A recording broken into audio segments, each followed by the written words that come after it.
Hello and welcome everybody to today's video. I hope that you all are having a great day. We got the dev update for March 2024. Sorry I wasn't able to post this sooner. I have been very sick the last few days, and that's kind of why the lack of content's been there too. This was posted a while ago, but in the future, I'm going to try to post these updates the day of. So, because I really want to cover these, and I think this is a really good update to start doing this sort of thing. TDR, love this update. There's a couple changes that I'm a bit iffy about, but most of these changes are really good.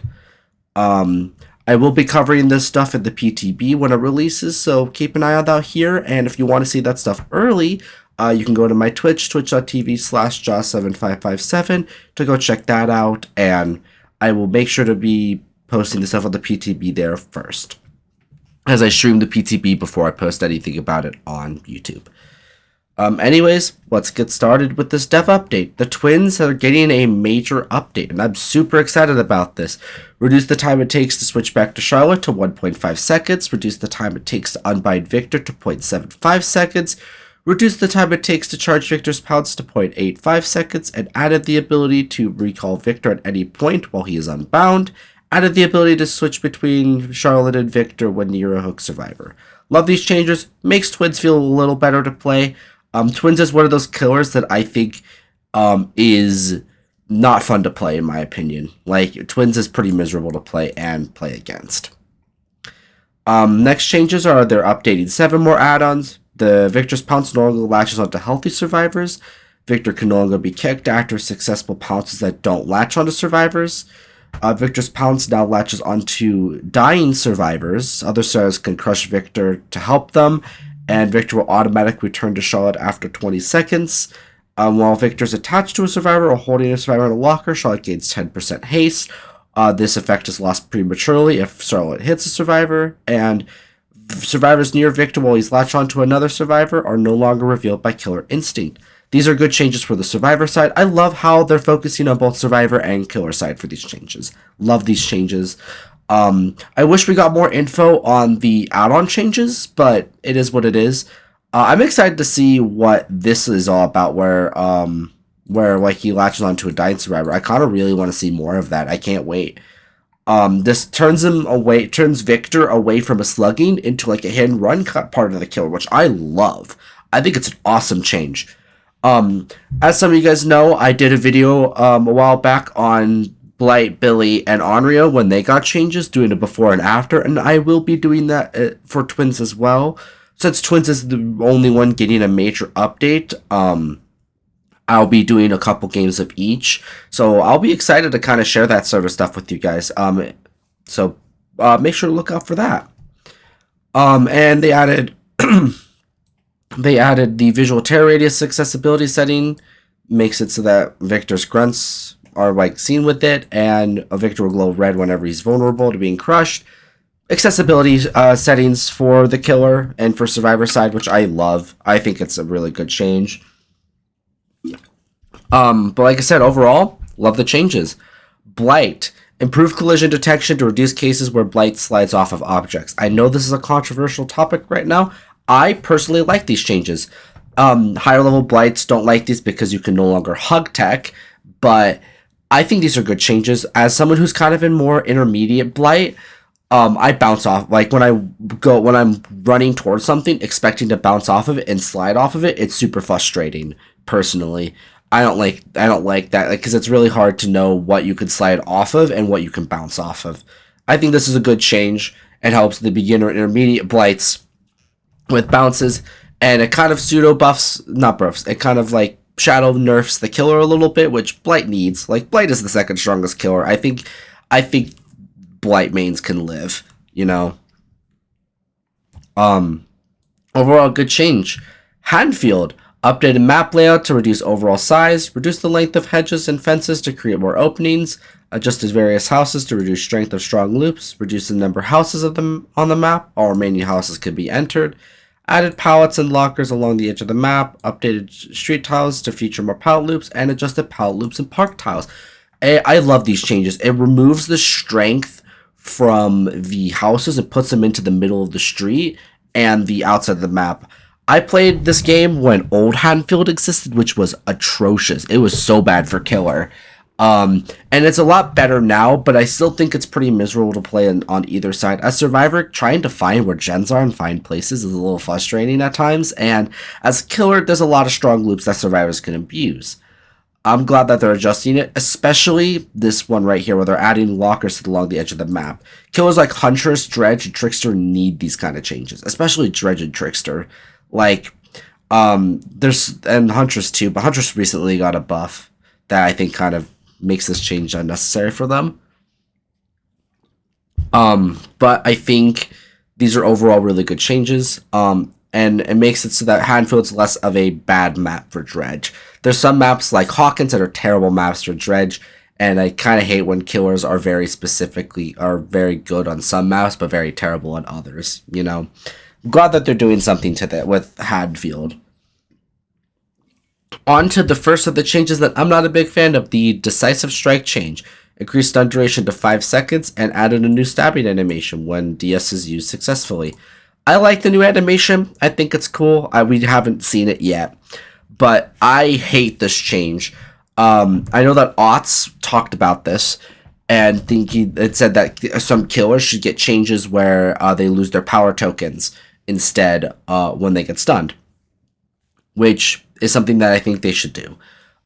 DS is going to be it's going to be still going to be the same effectiveness on killers like Blight and Nurse that could just blink or rush to you and just down you again. But it's going to be very punishing for killers like Trapper and like Freddy and Myers, because the low tier killers that already were really bad. They're just going to be worse. And another thing I'm scared of with the DS change is the Decisive Strike head on, where the killer gets stunned for like 10 seconds.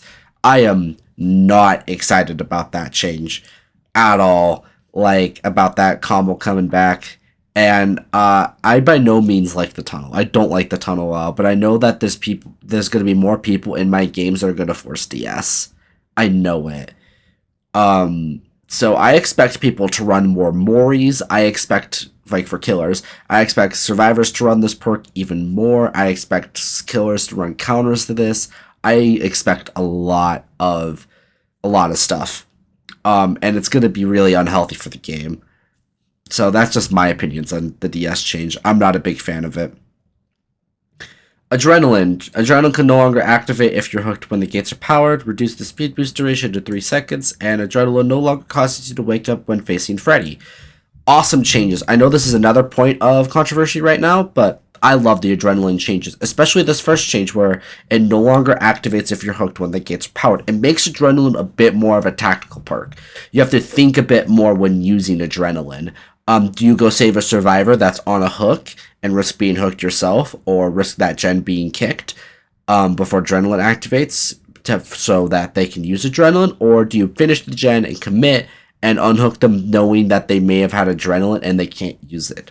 It adds more thinking to it for both sides too. Like killers will be a little more cautious now, or killers can like be more aggressive because of this change. Like, oh, maybe they're going to commit to a gen. Like it involves more mind games, and I love it when stuff does that. Personally, love the change. Sorry, I hate how it does that, man. Ult weapon, another thing I absolutely despise. Just gonna say it now, this is a terrible way to go about this change. Terrible. Reveals survivor auras instead of causing them to screen. Activation time is now 15 seconds, and cooldown is now 60 seconds. Don't like this. This has a lot of terrible implications attached to it. First implication is distortion. More people are going to run distortion.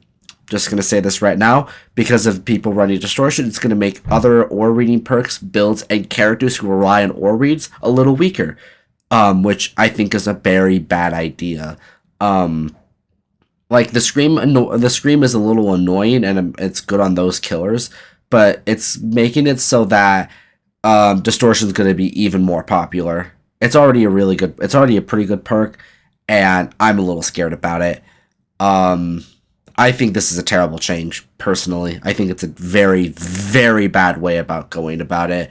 Another implication that this will have is on other aura reading perks, other than making them weaker because of distortion. Why runs perks like Gearhead and Darkness Revealed when this perk exists? Why run those perks? Like, Ultimate Weapon's just going to replace those perks in a lot of people's build.